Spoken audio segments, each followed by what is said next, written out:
এই অনুষ্ঠানটা হচ্ছে গ্রামের যে খাতনা করা বাচ্চাদের, আসলে আমরা বরিশালের ভাষায় বলি মুসলমানি। সেই মুসলমানের খাতনার গোসলের জন্য বাচ্চাকে নামাইছে, সেক্ষেত্রে সেখানে গোসল করাচ্ছে আর পাশাপাশি একটু আনন্দ নিচ্ছে।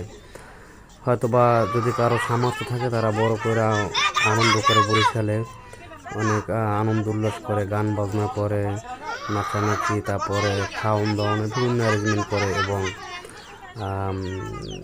গোসলের শেষে সেখানে দেখা গেছে যে পানি কাদা দিয়া অনেক দুষ্টুমি ফাজলামো করে সবাই। তা এটা অন্য অন্য জেলায় বলে খাতনা বলে, আর আমরা বরিশালের ভাষায় বলি মুসলমানি। সেই মুসলমানের গোসল করানোর জন্য বাচ্চা নামাইছে, আর সেই ভিডিওটা করে আমি আপনাদের সাথে শেয়ার করলাম যে আপনাদের কার ভাষায় এই খাতনাকে কি বলা হয়, মুসলমানি বলা হয় না খাতনা বলা হয়, অন্য কি বলেন।